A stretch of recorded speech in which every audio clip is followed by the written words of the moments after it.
তুই কি বাইরে গিয়ে সুখে থাকতে চাস না? হ্যাঁ স্যার চাই। তাহলে বাচ্চাটাকে এখনই শেষ কর।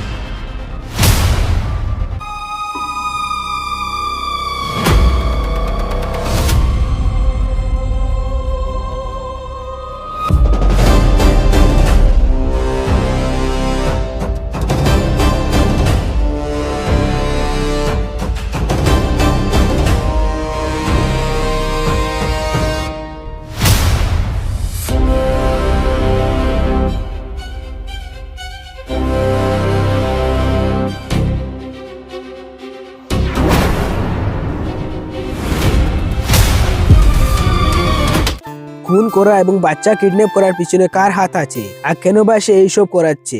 এসব করে তার কি লাভ? এইসব কারণের পিছনে পুলিশ অফিসার রোহনের হাত আছে। তো হ্যালো বন্ধুরা, কেমন আছেন সবাই? আশা করি সবাই ভালো আছেন। আজকে আমরা জানবো পল্লীগ্রাম টিভির নাটক শত্রু নাটকের পার্ট 2 কবে আসতে চলেছে এবং পার্ট 2 তে কি হতে চলেছে। তো নাটকের প্রথমে দেখানো হয় যে একটি খুন হয় এবং গ্রামের মানুষ পুলিশকে খবর দেয়। পুলিশ এসে লাশকে পোস্টমর্টমের জন্য নিয়ে যায়। এরপর দেখানো হয় যে আজিজকে সে ফোনে কাউকে বলছে যে খুন করার সময় একটি বাচ্চা দেখে ফেলেছি, আমাকে এখান থেকে বের করার ব্যবস্থা করো। এরপরের দৃশ্যে দেখানো হয় যে একটি লোক থানায় আসে আর বলে আমার ছেলেকে 2 দিন ধরে খুঁজে পাওয়া যাচ্ছে না, তাকে খোঁজার ব্যবস্থা করো। এরপর আজিজ আবার তার স্যারকে ফোন করে আর বলে আমার কি বাড়ি যাওয়ার ব্যবস্থা হয়ে গেছে?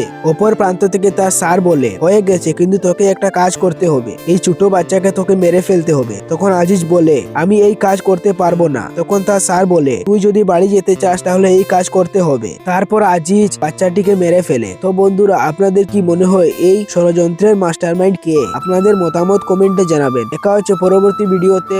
ততক্ষণ ভালো থাকবেন, সুস্থ থাকবেন।